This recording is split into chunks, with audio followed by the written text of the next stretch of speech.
Hello, my name is Mike Yoder, owner of Crystal Valley Dairy Farms. As a way to introduce our farm to other members of the Woodlands Lake Land Trust, I thought we would talk about our farm's cover crop management program that we implemented I don't know, probably 30 years ago as an early adapter of this type of a management practice.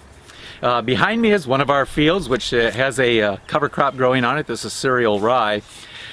This farm is a 70-acre farm, and we have donated the development rights to the Woodlands Lake Land Trust. The main dairy operation is a 160-acre dairy operation that's located a couple miles away. On that operation, we implemented what we thought was a pretty unique opportunity for farmers in this community who were not quite ready to contribute or to give up their development rights, but maybe do something in the intermediary, in an intermediary type position where they would just lease the development rights to the county. So we utilized an agricultural TIF district to do that. It has worked very successfully for us. We were one of the first farms to sign the contract with the county that leased our development rights on that farm. It's an innovative program that I think could work well elsewhere. But for now, we'll show you through video some of the benefits that we found using a cover crop management program on our dairy farm. We'll begin our cover crop tour with a look at our crops on April 1. This year, this cover crop is triticale. One of the first things we looked at with cover crops was weed control. Here's a look at my neighbor's field on April 1, filled with weeds. Here's a look at our field on April 1, which is pretty much filled with triticale and no weeds.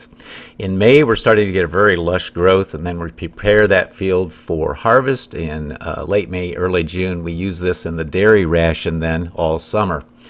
Then we haul dairy manure onto the ground, and we'll do a chisel plow or a minimum till cultivation, plant corn. And you can see we are getting very good weed control yet. We'll talk about the herbicide program in just a bit. In July, August, we start irrigating the corn, and you can see we still have very good weed control. There's one little foxtail plant sitting there. September, we have excellent growth with the corn crop. And then in October, typically October, we're harvesting. So you can see again in this picture that you'll notice that they have very good weed control. Our herbicide program involves a quarter label rate of an atrazine product. So in other words, we use 1/4 of what is recommended of the product, and that's it. And we get very good weed control all season long.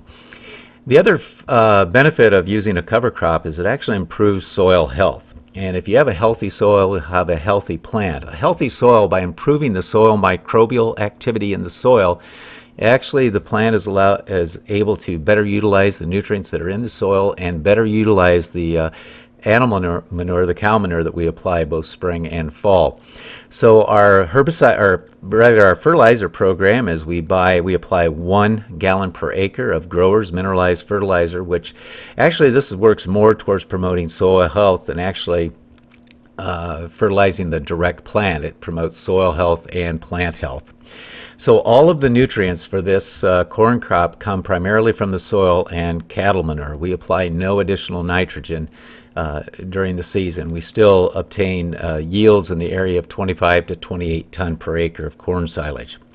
In this photo, we're showing the custom harvest equipment harvester harvesting 4 rows of corn silage instead of 8. And that 4 rows represents one particular variety. This is in our test plot. We'll test up to 12 different hybrids a year to find the best hybrid for our operation that blends both yield and nutrient value for the dairy herd.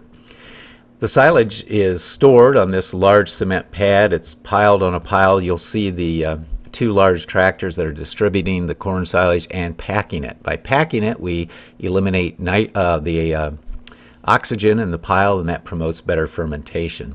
After we're done, we'll cover that with plastic, and this provides feed for the dairy herd for about 13 months. After harvest, we haul manure again, and again do a light minimum till on the field, plant the ryegrass, and this is what it looks like in usually early November. Then we go through winter, and then in the spring we start the process all over again.